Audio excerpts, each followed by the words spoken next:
नमस्ते, सन्चै हुनुहुन्छ? म मधुकर बस्नेत आज पनि यहाँहरूसँग केही भलाकुसारी गर्नको लागि अथवा आफ्नो धारणाहरू प्रस्तुत गर्नको लागि तपाईहरूलाई झकझकाउनको लागि भिडियो बनाइरहेको छु। आज म एकदमै मुडमा छु यहाँहरूसँग झोक्किनको लागि, गफिनको लागि, आफ्नो धारणा प्रस्तुत गर्नको लागि।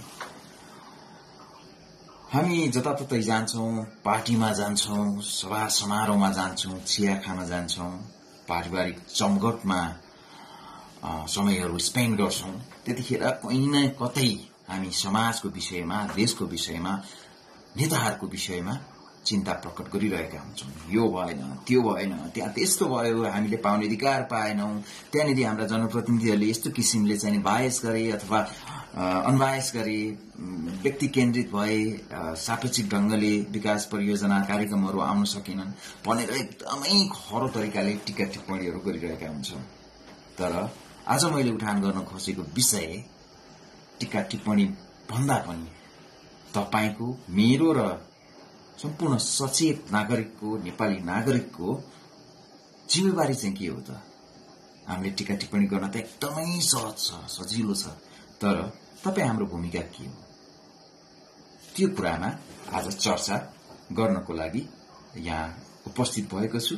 आशा छ यहाँहरूले भिडियोलाई सुरुदेखि अन्तिमसम्म हेरेर मनन गर्नुहुनेछ, प्रतिक्रिया दिनुहुनेछ, राम्रो लाग्यो भने शेयर पनि गर्नुहुनेछ।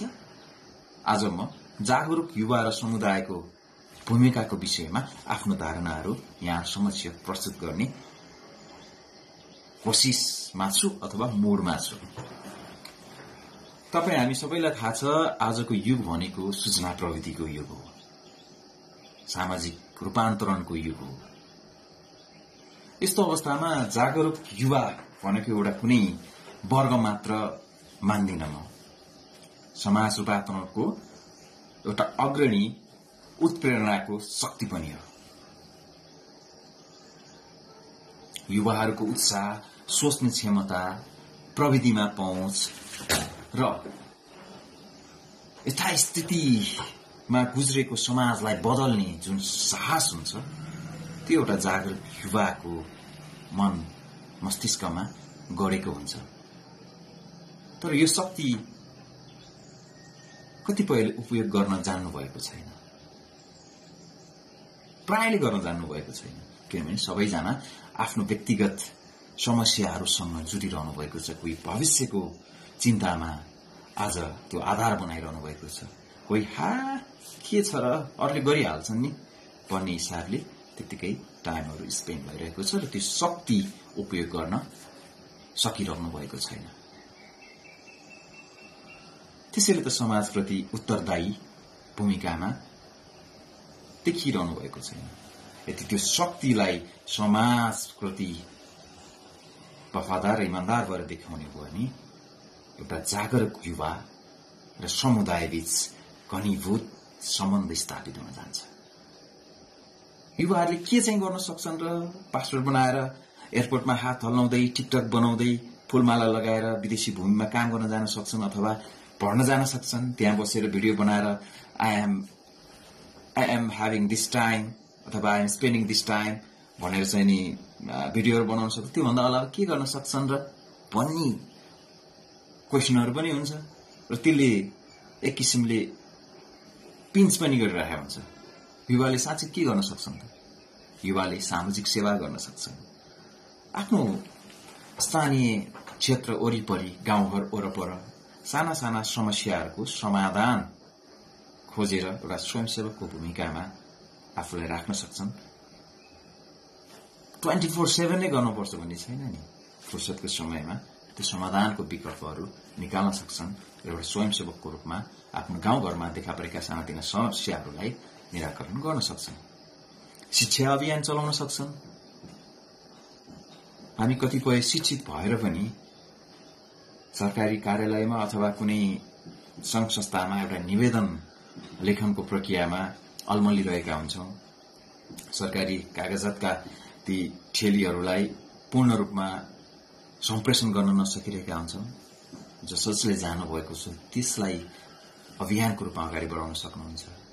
स्थानीय स्तरमा शिक्षण कार्यक्रमहरू चलाउन सकिन्छ।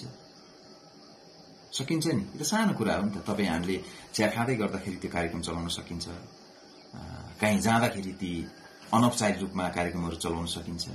यही त हो युवाभित्रको एउटा उठुटी र गर्न सक्ने टेक्निक पनि। सचेतना अभियानहरू चलाउन सकिन्छ। स्वास्थ्य, सरसफाई, वातावरण संरक्षण क्षेत्रमा एउटा युवाले सचेतना अभियान चलायो भने त्यसले प्रभावकारी रूपमा रिजल्टहरू दिन सक्छ, परिणामहरू आउन थाल्छन्। अनि पो स्वच्छ र सुधारिएको समाज निर्माणमा पहल कदमी हुन्छ नि। प्रविधिलाई पनि सही ढंगले सदुपयोग गर्नको लागि प्रेरणा प्रदान गर्न सक्छन्। म पनि टिकटक चलाउँछु, फेसबुक चलाउँछु। मलाई कहिलेकाहीँ रमाइलो पनि गर्न मन लाग्छ, गरिराखेका पनि हुन्छु। कहिलेकाहीँ यस्तै विचारहरू यहाँसम्म बाँड्नको लागि यो भिडियो अप्सनहरूलाई, सामाजिक सञ्जालका प्लेटफर्महरूलाई प्रयोग पनि गरिरहेका हुन्छौँ। अब यो डिजिटल साक्षरताको विषयमा पनि चर्चा गर्ने बेला आएको छ। हामी जसले डिजिटल प्रविधिलाई चाहिँ मनन गरेका छौँ, बुझेका छौँ, यसले दिन सक्ने मेसेज र यसले आम नागरिकलाई पार्न सक्ने प्रभावको बारेमा चर्चा गर्नु पनि अत्यन्तै महत्वपूर्ण हुन्छ। र प्रविधिको सदुपयोगले डिजिटल साक्षरता त आउँछ नै, ग्रामीण समुदायलाई सरकारी सेवासँग सम्बन्धित कुराहरू, रोजगारीका अवसरका पहुँचका कुराहरू, क्राइसिसका कुराहरू, अनियमितताका कुराहरू, यावत कुराहरूलाई प्रविधिबाट हामीले जान्न, बुझ्न र मेसेज डेलिभर गर्न सक्छौं। यो कुरालाई चाहिँ सही ढंगले प्रयोग गरौं है भन्ने हिसाबले पनि हामीले यो प्रविधिको सदुपयोग र साक्षरता अभियानमा अगाडि जान सकिन्छ। एउटा युवा र जागरूक समाज कसरी रूपान्तरण हुन्छ, यी यावत विविध कुराहरूले नै रूपान्तरण हुन्छ, कसै ढुङ्गा साबित हुन्छ भन्ने चाहिँ मलाई चाहिँ लाग्छ। यहाँहरूलाई पनि पक्कै त्यो किसिमको नै लाग्छ होला। र अर्को कुरा, हामी समाज बदल्नलाई नेतै बन्नुपर्छ अथवा जनप्रतिनिधि नै बन्नुपर्छ, मेयर बन्नुपर्छ, उपमेयर बन्नुपर्छ, वडा अध्यक्ष, वडा सदस्य, सांसद बन्नुपर्छ भन्ने होइन। समाज बदल्नलाई जनप्रतिनिधि बन्नै पर्दैन अथवा संसदमा पुग्नै पर्दैन। एक जागरूक युवाले पनि इतिहास बदल्न सक्छन्। त्यो स्पिरिट, त्यो स्फूर्ति मनभित्र राख्न सक्नुपर्छ। युवाले सोचेका ती बहुआयामिक कुराहरूले अहिलेको समाजको दिशालाई परिवर्तन गर्न सक्छन्। समुदायको साथ लिएर समुदायको रफ्तारलाई गतिमा बदल्न सक्छन्। जुन दिन युवाले म होइन हामी भन्न सिक्छन् नि, त्यही दिनबाट मुलुक बन्न थाल्छ। जबसम्म म मात्रै अहमता रहन्छ, घर त बन्दैन, समाज त बन्दैन, राष्ट्रको त कुरा छोडौं। त्यसैले हरेक युवाले म होइन हामी भन्न सिक्नुपर्छ र हामीमा त्यस्तो ताकत छ जसले सिङ्गो मुलुकलाई नै हाँक्न सक्छ, अगाडि बढाउन सक्छ। बदलावको लागि, परिवर्तनको लागि आधी बेरी आउनै पर्दैन साथीहरू। यहाँ कुनै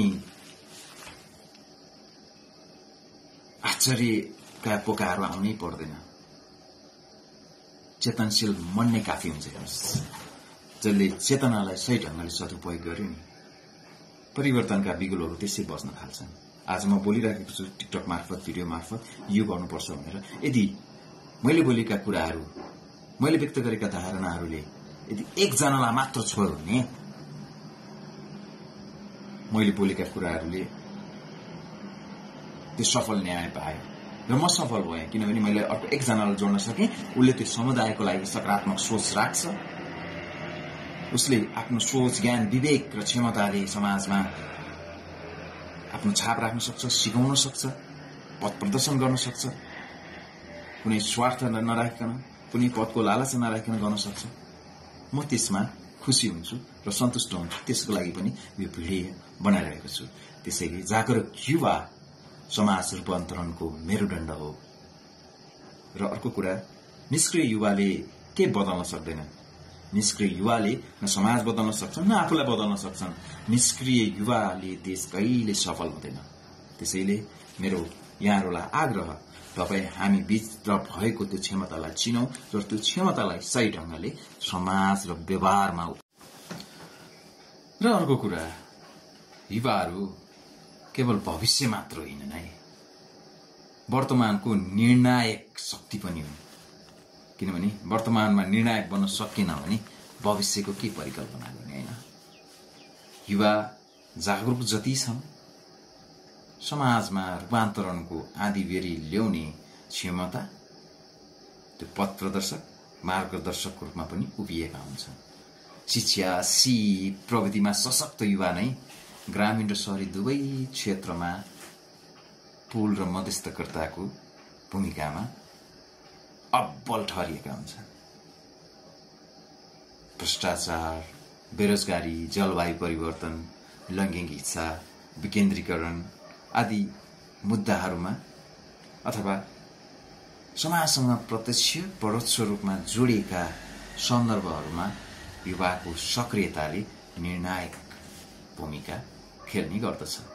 त्यो तपाईहरुलाई पनि लाग्छ नि, हैन? लाग्छ नि। एउटा युवा कुनै एउटा कन्फ्लिक्टमा अथवा कुनै समुदायमा भइरहेका गतिविधिहरूमा इच्छाका साथ त्यहाँनिर खरो भएर उभिन्छ अथवा अनुगमन गर्छ अथवा आफ्नो विचारहरूलाई सार्वजनिक गर्छ, बोल्छ, त्यहाँ फुल स्टप लाग्छ अथवा त्यहाँनिर क्वेसन मार्क लाग्छ कि ओहो हामीले केही अनियमितता गर्यो भने यसले त बाँकी राख्दैन, यसले त सारा समुदायलाई बताइदिन्छ अथवा यसले न्यायिक रूपमा अगाडि बढाउन सक्छ, त्यो भएर हामी सुध्रिनुपर्छ भनेर त्यो मानसिक रूपले नै कुनै एउटा सुन्दर चित्रलाई बिगार्न खोज्ने तत्त्वहरूलाई सजग बनाउन सक्छ। र त्यो राम्रो प्रयासले सबै समाजका अगुवाहरू तपाईको पछाडि लाग्न सक्छन्, तपाईले सही अभ्यासमा डोराउन सक्नुहुनेछ। युवाहरू प्रश्न मात्र गर्ने हुँदैनन् कि, हामी चाहिँ युवाले त खालि प्रश्न मात्र गर्छन्। युवाहरू प्रश्न मात्र गर्ने होइनन्, समाधान पनि दिन्छन्, उत्तर पनि दिन्छन्। त्यसैले जागरुक युवा सबल समाजका प्रतिबिम्ब हुन्, परिवर्तनका संवाहकहरू हुन्। युवाहरूले अरू कसैको प्रतीक्षा गर्दैनन्, कसैले आएर भनिदियोस् र अनि गरौँला भनेर भन्दैनन्। युवाले आफ्नो प्लानिङ गर्छन्, सोच बनाउँछन् र आफ्नो स्वयं नै नेतृत्व गर्छन्। कसैलाई कुर्दैनन्, कसैको कमान्डलाई सुन्दैनन्। आफ्नो मनभित्रबाट एउटा उत्तरदायी भावना, त्यो सोच प्रस्फुटन गर्छन् र आफै त्यो नेतृत्वमा सहभागी हुन्छन्, न कि अरूले आएर गरिदियोस्, अरू आओस् र मलाई सुधारिदियोस् भनेर सोच्दैनन्। वो आफै सक्षम हुन्छ र आफै नेतृत्वमा जान्छन्। त्यस्ता युवा सबल समाजका प्रतिबिम्ब हुन्, अग्रणी ड्राइभर हुन्, जसले समाजलाई सही बाटोमा डोराउन सक्छन्। युवाको हातमा कलम पनि हुन्छ, काँधमा जिम्मेवारी हुन्छ, परिवारको जिम्मेवारी, समाजको जिम्मेवारी, बालबच्चाको जिम्मेवारी, यी सबै जिम्मेवारीको बावजुद पनि आफ्नो कलमको तागतले अगाडि बढेको हुन्छ, समाजलाई डोराउन सक्ने क्षमता राख्ने हुन्छ। जागृत युवा सबल समाजको रथ पनि हो, सारथी पनि हो। एउटा सशक्त समुदाय तब मात्र हुन्छ जब युवा सचेत रहन्छन् र सचेत युवाले सचेत ढङ्गले आफ्ना क्रियाकलापहरूलाई अगाडि बढाउँछन्। आफ्नो व्यक्तिगत पारिवारिक समस्याहरूसँगै, जिम्मेवारीहरूसँगै आफ्नो समुदाय र राष्ट्रको जिम्मेवारी पनि सही ढङ्गले म्यानेज गरेर अगाडि लान सक्छन्, लान्छन्। तब मात्र युवा ऊर्जाले समुदायप्रति उत्तरदायित्व र जिम्मेवारी वहन गर्ने कुरामा सचेत रहन्छन्, अगाडि बढ्छन् र समुदायको उन्नति पथमा आफ्ना क्षमताहरूलाई अगाडि ल्याउन सक्छन्, देखाउन सक्छन्, उदाहरण बन्न सक्छन्। यदि युवाहरू मौन नै बसिरहन्छन्, अघि मैले भने जस्तै टिका टिप्पणी मात्र गरिराख्छन्, यावत कुराहरूमा आफ्ना आइडियाहरू सेयर गर्दैनन्, युनाइटेड हुँदैनन् भने जुन समाजमा अथवा जुन देशमा युवाहरू मौन रहन्छन्, त्यो समाज, त्यो राष्ट्र मौन मृत्युको प्रतीक्षा गरिरहेको हुन्छ। भ्रष्टाचारी र विखण्डनकारी, अराजकता र समाजलाई उदो गतिमा धकेल्ने त्यो लिमिटेड वर्गहरूले नै जकडिरहेका हुन्छन् अथवा उनीहरू नै हावी भइरहेका हुन्छन्। हामी खालि टिका टिप्पणी मात्र गरिरहेका हुन्छौँ।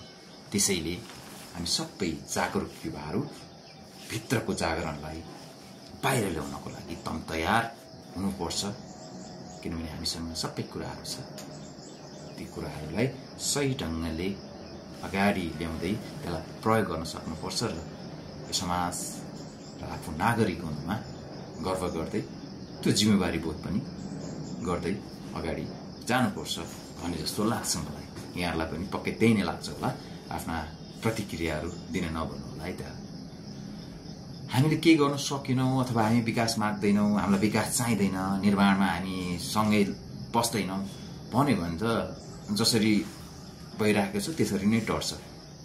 हामी बोले पनि नबोले पनि हुनुपर्ने क्रियाकलापहरू भइरहेको छ। यदि मैले भन्न खोजेको जोड्न चाहेको कुराहरू हामी बोल्यौँ अथवा हाम्रो क्षमतालाई त्यहाँनिर इम्प्लिमेन्ट गर्यौँ भने सुधारिन्छ है, सुधारिन्छ, पक्कै सुधारिन्छ र हामी गर्न सक्छौँ, सुधार्न सक्छौँ। किनभने अहिले प्रविधिको जमाना छ। प्रविधिलाई सही ढङ्गले प्रयोग गरौँ, त्यसलाई सूचना मात्र होइन चेतनाको रूपमा खेती गरौँ, त्यो चेतनाहरू बाँडौँ, हामी एकाकार हौँ, एक आपसमा समेत हौँ र सामूहिक रूपमा अगाडि बढौँ। आफ्नो क्षेत्रमा, आफ्नो समुदायमा फुर्सदको समयमा मैले अघि व्यक्त गरेका कुराहरू, भावनाहरू तपाईहरूसँग पनि क्षमतावान हुन्छ। मैले जुन सोचिरहेको हुन्छु तपाईँहरूको अन्तरात्माले पनि त्यही नै सोचिरहेको छ, पक्कै पनि सोचेको छ। त्यसलाई तपाईँले बाहिर निकाल्न सकिरहनु भएको छ, निकाल्नुहोस्। हामी आलोचना गर्न मात्र जन्मिएका होइनौँ, समाधान दिन पनि खोजिराख्छौँ र समाधान दिनुपर्छ, समाधान दिनै पर्छ। किनभने आलोचना गर्नलाई जति सजिलो छ समाधान निकाल्नलाई पनि सजिलो नै छ। तर मात्र तपाईँले, मैले, हामी सबैले मनभित्रको त्यो क्षमतालाई, ज्वालालाई चिन्नुपर्छ, त्यसलाई अगाडि ल्याउनलाई साहस बोक्नुपर्छ। तब मात्र हामी समुन्नत समाज, सरकार र देश बनाउन सक्छौँ। कस्तो लाग्यो कुराकानी? राम्रो लाग्यो? चिन्तन योग्य छ, मनन योग्य छ? यदि यो चिन्तन योग्य, मनन योग्य छ भने यहाँहरूले भिडियोलाई लाइक, कमेन्ट मार्फत आफ्नो प्रतिक्रिया अथवा सुझावहरू दिन सक्नुहुनेछ, सेयर गर्न सक्नुहुनेछ। अब हामीले एउटै कुरा बोलौँ। म एउटै कुरा मेसेज दिन चाहन्छु। हामी सबै मिलेर एउटै मेसेज दियौँ यो समाजलाई, देशलाई र सम्पूर्ण युवा जगतलाई। अब हामीले मेसेज दिनै पर्छ, उठाउनै पर्छ, अगाडि ल्याउनै पर्छ। त्यो भित्रभित्र गुम्सिएका ती आक्रोशहरूलाई सकारात्मक ट्र्याकमा अगाडि ल्याउनै पर्छ र हामी सबैले एक अर्कालाई झकझकाउनै पर्छ, चिमोट्नै पर्छ। सबल समाज निर्माणमा म त लागि नै सकेँ, तपाईँ पनि लाग्नुहोस् र अरूलाई पनि लाग्नको लागि प्रेरणा दिनुहोस्। एउटा सम्भाग बन्नुहोस्, एउटा हुलाकी बन्नुहोस्। भन्न दिनु नबुझ्नेले भनिराख्छन् यो बौलायो, बोलिराख्छ भनेर। तर मैले अघि पनि भने एकजनाले मात्र यो आवाजलाई सुन्नुभयो भने उहाँले अर्को एकजनालाई थपिँदै थपिँदै थपिँदै थपिँदै ती लामो नेटवर्किङ सिक्री बन्छ र हामीले सोचेको समाज निर्माणमा हामी सफल हुन्छौँ। त्यसैले अब जागरुक सन्देश बनाउँदै, जागरुक युवा बन्दै, जागरुक समाजसँगै, जागरुक नगरसँगै जागरुक देश बनाउनको लागि छुटौँ। किनकि युवा नै सबल समाजका प्रतिबिम्ब हो। जय देश, जय युवा। नमस्कार। यहाँहरूको दिन शुभ होस्।